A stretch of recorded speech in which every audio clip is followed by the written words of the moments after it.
তো আপনারা সবাই হয়তো এই ভুট্টা গাছ সম্পর্কে অবগত হয়ে আছেন আগে থেকেই। তো আমি তো আপনাদেরকে আগেই বলেছি, যখন আমার ভুলুর বয়স মাত্র 1 থেকে 1.5 মাস, তখন এই চারাগুলো রোপণ করা হয়। আর এই চারাগুলো এখন দেখেন কত বড় হয়ে গেছে। তো এখন কিছুদিনের মধ্যে এই ভুট্টা গাছগুলা, এই যে আপনার যে এই যে এগুলা এগুলো আপনার কেটে ফেলা হবে। তো এগুলা কেটে ফেলে একদম আপনার শুধুমাত্র এই যে দেখেন ভুট্টা, এই যে সুন্দর ভুট্টা ধরছে, আপনাদের দেখাচ্ছি আমি।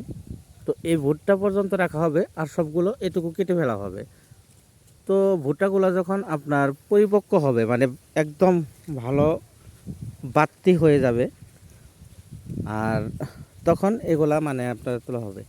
তো এখানে আপনার ভুট্টা গাছগুলো সম্পর্কে তো আপনারা আগেই দেখছেন, আমার ভিডিওতে আপনি শুরু থেকে দিয়েছি। তো এখন এখানে ভুট্টা ধরছে, দেখেন এই যে প্রত্যেকটা গাছে আপনার ভুট্টা। হয়তো আপনারা ভুট্টা তো দেখছেনই, এই যে ভুট্টা গাছ, এই যে আপনার ভুট্টা, অনেক সুন্দর সুন্দর ভুট্টা হয়েছে। এই গাছে দুইটা আপনার ভুট্টা ধরছে। তো এতে কি রোদের পরিমাণটা বেশি, তো বৃষ্টি না হওয়ার কারণে আপনার ভুট্টাগুলো বেশি হয়নি। এই যে দেখেন ভুট্টা।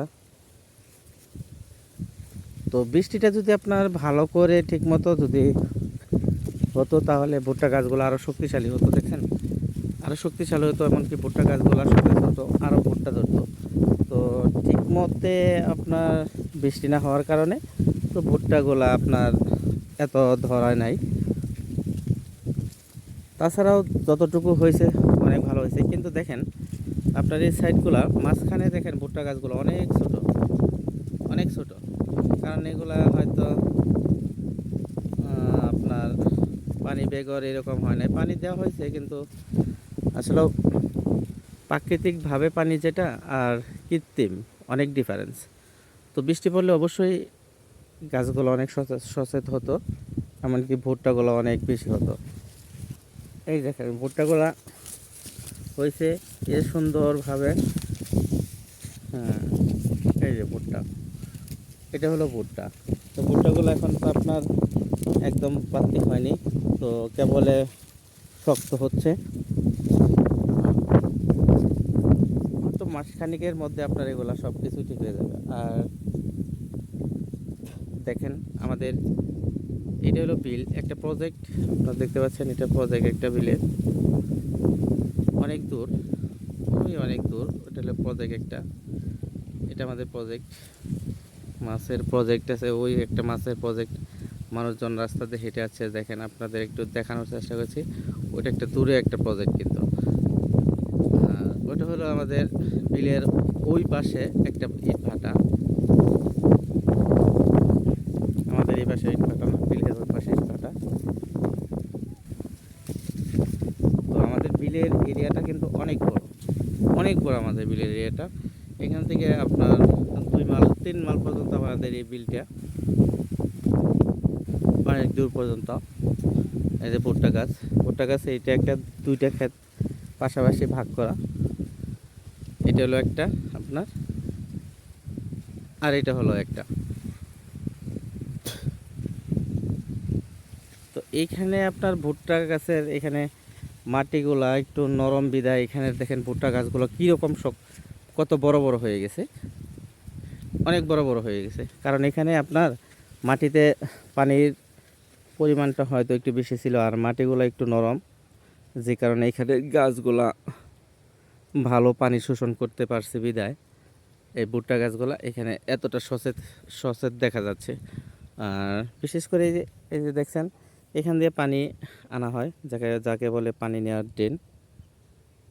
এটা হলো পানি নেওয়ার ড্রেন। আর এখান থেকেই পানি এইখান থেকেই পানি আনা হয়। আর সেই কারণে এখানের জমিগুলোও খুব উর্বর, এই কারণে এখানের যে ভুট্টা গাছগুলা এখানে অনেক অনেক অনেক শক্তিশালী এবং সতেজ দেখা যায়। দেখেন এখানের একটা এইখানের একটা ভুট্টা গাছ দেখেন, এখানে একটা ভুট্টা দেখাচ্ছি আপনাদের। এই যে ভুট্টা দেখেন, এখানের ভুট্টাটা কত বড়, কত বড় বড় ভুট্টা।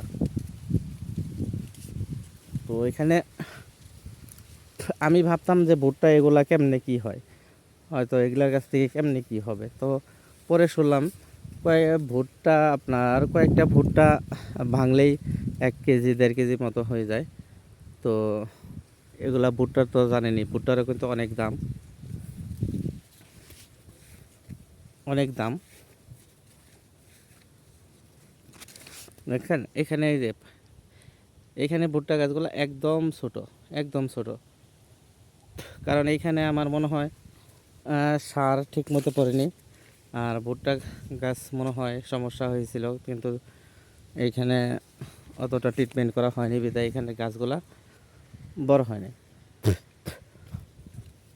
তবে যাই হোক, আজকে কিন্তু আমার ভুলু সাথে নেই। ভুলু সকালেই বাজারে চলে গেছে। তো আমি বিলের ধারে আসছি।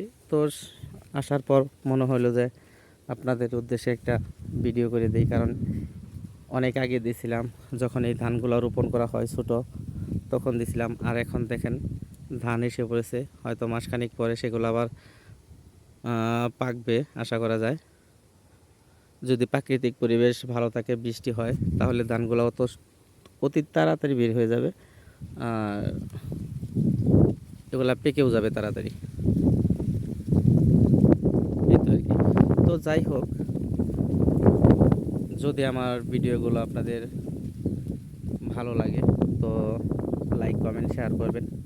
আর আমি ভিডিও কখনো এডিটিং করি না, একদম প্রাকৃতিকভাবে যা থাকে সেগুলোই আমি আপনাদের মাঝে উপস্থাপন করে দেই। আর বিশেষ করে মোবাইলটাও এতটা দামি মোবাইল না, অন্যের একটা মোবাইল দিয়ে ভিডিও করা হয়েছে। তো যতটুকু আমি মনে করি আপনারা যদি ভালো লাগে তো দেখবেন, আশা করি পাশে থাকবেন। তো আমার ভুলুর জন্য সবাই দোয়া করবেন। তো সকলেই আপনারা ভালো থাকেন, সুস্থ থাকেন।